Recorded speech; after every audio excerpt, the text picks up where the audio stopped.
Alhamdulillahi Rabbil Alamin.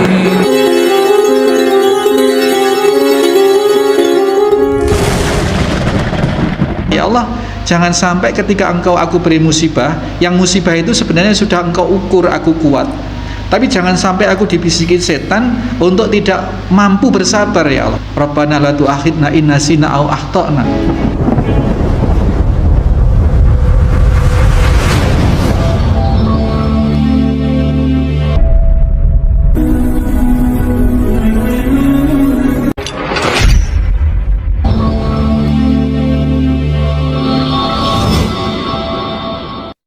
Bismillahirrahmanirrahim. Assalamualaikum warahmatullahi wabarakatuh. Innal hamdalillah nahmaduhu wa nasta'inuhu wa nastaghfiruh wa na'udzu billahi min sururi anfusina wa min sayyiati a'malina. May yahdihillahu fala mudhillalah wa may yudlil fala hadiyalah. Asyhadu an la ilaha illallah wahdahu la syarikalah. Asyhadu anna Muhammadan abduhu wa rasuluhu la nabiyya ba'dah. Allahumma salli wa sallim wa barik ala Muhammadin wa ala alihi wa sahbihi wa mawalah. Hadirin hadirat segenap jamaah Masjid Al-Muslimun Curah Jero Panji Situbondo dan segenap pemirsa Al-Firdaus TV dimanapun saat ini berada, rahimani wa rahimakumullah. Kalau kita ngomong orang sakit, tidak ada di muka bumi ini yang dicoba sakit melebihi beratnya cobaan Nabi Ayub alaihissalam. Punya penyakit gatal, lepra, sampai kulit-kulitnya membusuk. Ini satu sisi saja, belum cobaan keluarganya, anak-anaknya meninggal, harta bendanya habis, istri-istrinya meninggalkan, mengkhianati dia, masyarakat kaumnya yang setiap hari didampingi, setiap hari mereka diberi pencerahan oleh Nabi Ayub, diajak kepada keimanan. Dia tadinya sebagai orang terpandang, terus kemudian diusir oleh kaumnya gara-gara sakitnya itu dikhawatirkan menular, menjadi aib di kampung itu sehingga diasingkan, diusir ke hutan. Ini luar biasa. Belum lagi dari fisik sakitnya itu diceritakan dalam satu kisah, sakitnya itu sampai daging-dagingnya itu tanggal, Pak, mereteli. Sampai ngemereteli ya. Kayak apa sudah? Kita nggak bisa bayangkan. Kalau waktu itu sudah ada video, mungkin ya bisa di-upload, di-share. Sekarang waktu itu belum ada dokumentasi apa-apa, hanya berita dari langit yang disampaikan oleh Allah melalui Jibril alaihissalam kepada Nabi kita, dan Nabi kita menceritakan itu baik di dalam kitab Al-Quran maupun dalam cerita-cerita yang disampaikan oleh Nabi SAW. Tidak ada apa-apanya. Maka kita diberikan Rabbana la tu'akhidna in nasina aw akhtana. Jadi kita itu diberikan doa. Kita boleh meminta kepada Allah untuk tidak ditimpakan cobaan yang kita memang tidak kuat. Artinya Allah Maha tahu kadar kekuatan kita itu, sehingga jangan sampai ya Allah Engkau berikan cobaan yang sekiranya dengan cobaan itu nanti saya tidak kuat. Dalam arti tidak kuat itu gimana? Kalau kadarnya pasti kuat, kalau mau berupaya. Tapi orang, Pak, kadang sudah paham kalau bersabar itu wajib, tasahud itu haram misalkan. Tapi di saat terkena ujian, ini orang bisa berubah. Ibu-ibu misalnya, yang setiap hari ke pengajian manapun, aktif di sosial media, mengikuti kajian, materi apa di-share, dia paham, sering memberi nasihat kepada teman-temannya misalkan. Dia dimintai pertimbangan oleh teman-temannya, ditanya ini dan itu, dimintai dicurhati gitu. Tapi satu ketika giliran mau melahirkan, ini Ibu Ila ini sering melihat orang melahirkan. Ketika mau melahirkan sudah masuk berapa gitu ya, sudah uat, istilahnya orang Jawa itu sudah uat, Pak. Bayinya ini sudah bergerak mau keluar. Ini sakitnya konon, sakitnya ini sudah seolah-olah si ibu ini sudah meletakkan satu kaki di dunia, satu kaki di alam kematian. Seperti itu. Nah, dikala seperti itu mudah bagi setan untuk membisikkan suatu hal kepada manusia untuk tasakhut, untuk tidak bersabar. Wah, kok sakitnya gini, macam-macam itu. Yang laki ya gimana? Ya sabar bu, sabar malah berama sampai yang tak ngerasakan. Ya karena begitu kan. Nah ini padahal ilmunya sudah banyak. Inilah yang dimaksud, meminta kepada Allah suatu keamanan, satu kekuatan di saat menerima musibah. Ya Allah, maknanya adalah ya Allah, jangan sampai ketika engkau aku beri musibah, yang musibah itu sebenarnya sudah engkau ukur aku kuat, tapi jangan sampai aku dibisikin setan untuk tidak mampu bersabar ya Allah. Itu maksudnya. Jadi bukan berarti gimana, katanya Allah sudah mengukur, la yukallifullahu nafsan illa wus'aha, tapi kok masih diberi doa, Rabbana la tu'akhidna in nasina aw akhtana. Kok masih diberi ajaran doa untuk tidak diberi cobaan yang di luar kemampuan dia. Maksudnya seperti itu. Ini banyak yang mempertanyakan dua ayat ini. Dua ayat ini sebenarnya kalau dipahami secara sekilas ini sepertinya bertentangan, Pak. Satu sisi Allah menjamin tidak memberi cobaan di luar batas kemampuan, di sisi lain Allah mengajari doa untuk meminta supaya jangan diberi cobaan yang di luar batas kemampuan. Berarti seolah-olah berarti kan Allah akan memberi cobaan kepada manusia yang di luar batas kemampuan gitu. Bukan seperti itu.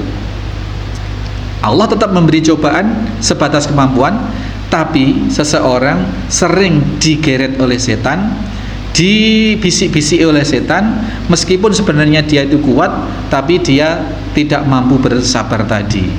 Kalau setan kan gitu, inginnya manusia itu tersesat semua gitu. Nah ini yang dimaksud kita memohon kekuatan pada Allah Subhanahu Wa Taala, memohon tidak diberikan ujian kecuali ujian itu dalam posisi kita bisa melalui dengan sabar, dengan aman, sehingga ujian itu akan mendatangkan tidak saja penghapusan dosa, tetapi juga bisa mendatangkan pahala apabila kita sertai dengan niat, ya Allah, aku tidak menggerutu dari sakitku ini, dari musibahku ini ya Allah, dengan keikhlasanku menerima, ridho dengan apa yang kau timpakan padaku ya Allah, angkatlah dosa-dosaku dan berilah aku pahala dari setiap yang aku derita ini.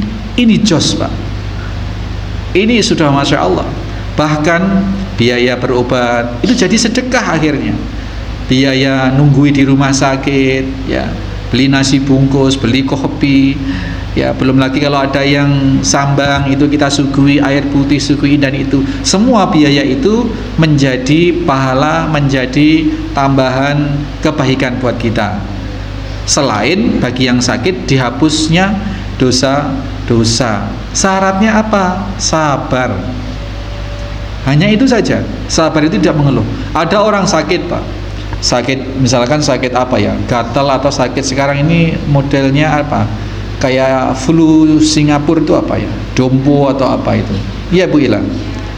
Nah, itu bikin orang meriang, panas dan pedih, nyeri. Bisa-bisa semalaman tidak bisa tidur. Terus merasakan seperti itu sampai nanti domponya itu bior, Pak. Lek wong Jawa dia napa gabak nggih, Pak? Gabak nggih, Pak. Kalau gabak itu sudah bior keluar, nah itu nanti akan tidak lagi sakit dan akan timbul imunitas di situ. Jadi sejarah pergabakan itu konon seumur hidup hanya sekali karena sudah terbentuk imunitas alami sehingga tidak akan terkena gabak lagi gitu. Nah, jikalau masih berproses untuk mateng itu luar biasa sakitnya, luar biasa. Ini nah setan di sini, Pak. Peran setan mereka ngintip-ngintip di sini. Apa ada orang sudah kena gabak gitu nggak bisa tidur karena sakit, dibisikinlah dia, ayo muni wis, ayo gitu. Nah, gitu akhirnya ya kalau tidak bersabar ya justru yang ada adalah dosa. Tetapi kalau terus bersabar, menahan diri dari mengeluh, menggerutu, ngok-ngokan, itu menghindari diri dari itu. Syukur-syukur bisa istighfar, syukur-syukur bisa ridho ya, beristighfar, kemudian dari ridhonya dia itu kemudian berzikrullah, subhanallah, alhamdulillah, atau ngaji paling tidak. Itulah yang terbaik ketika kita mendapati sakit. Dan kita sadar betul, seberapapun kita siap secara keilmuan, tetapi ketika kita tertimpa, kita yang mengalami sendiri, itu kita menjadi orang yang sangat-sangat lemah, sehingga kita mohon kepada Allah Subhanahu wa taala untuk agar di saat-saat yang lemah itulah kita diberi pertolongan oleh Allah. Ketika sehat, Pak, yang namanya barang haram itu no, pokoknya no.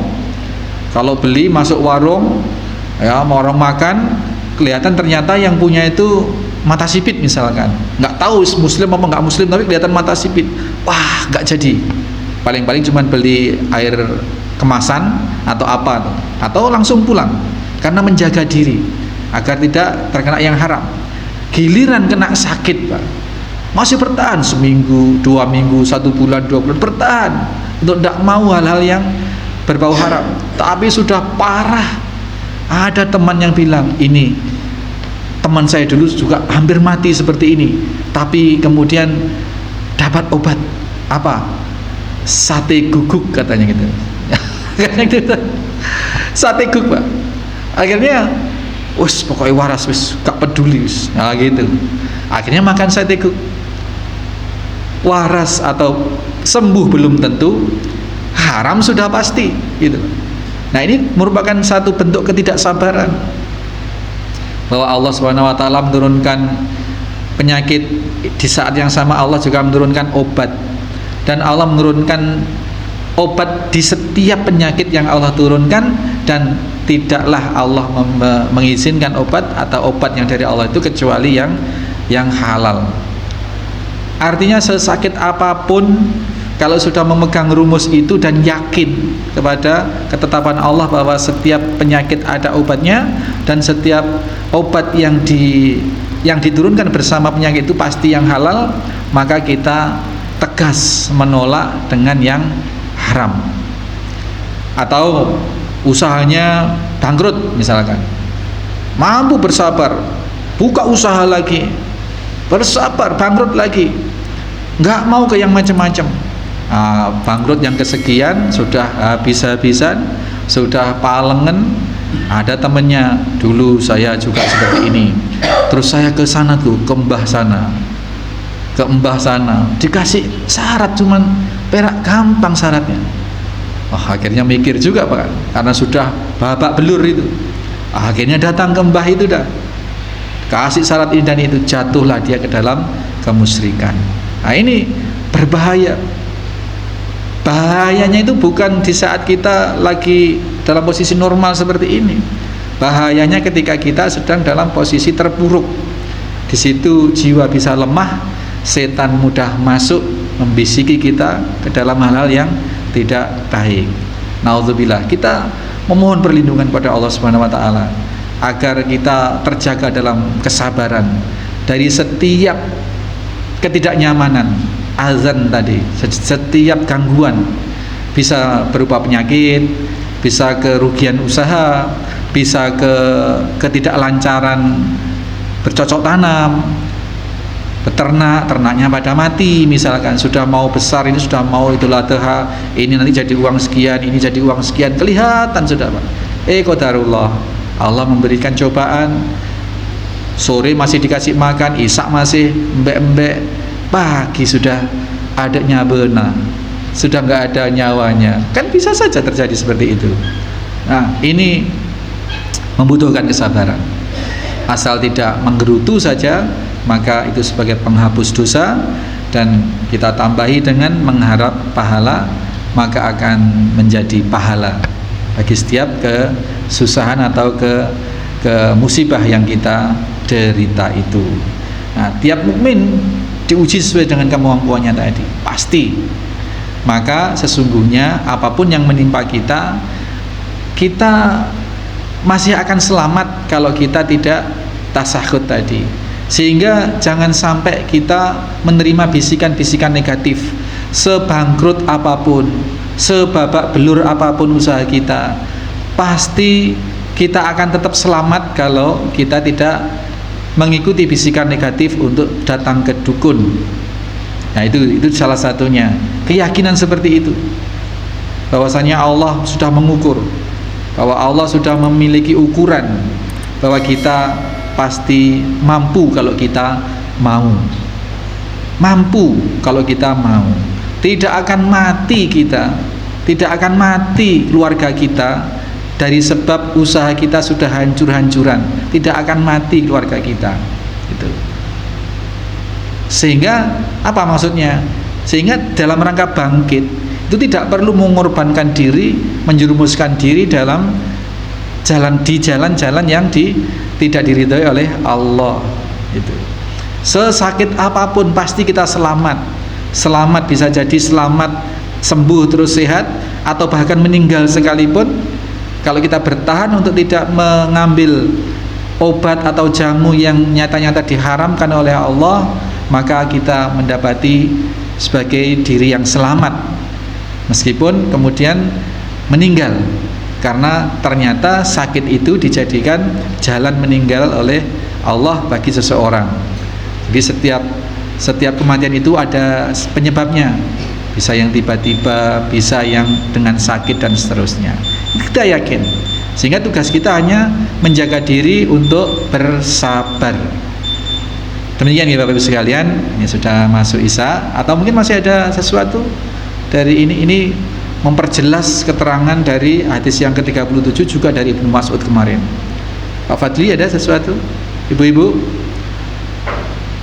Ya, pas ya. Jadi cukup jelas dan sangat simpel sebenarnya urusannya, tetapi untuk dilakukan ini perlu pertolongan Allah, perlu taufik, perlu bimbingan, perlu pendampingan dari Allah Subhanahu wa taala. Karena hal semacam ini diteorikan mudah, kita melihat merujuk contoh-contoh juga sudah banyak, tetapi ketika kita sendiri mengalami ini pastinya sedemikian berat, sehingga murni kita butuh kekuatan, butuh pendampingan, butuh penyelamatan dari Allah Subhanahu wa taala. Kita akhiri dengan harapan kita keberkahan yang besar, mendapatkan penjelasan dan kekuatan dari apa yang kita bahas ini. Subhanakallahumma wa bihamdika asyhadu alla ilaha illa anta astaghfiruka wa atubu ilaik. Assalamualaikum warahmatullahi wabarakatuh.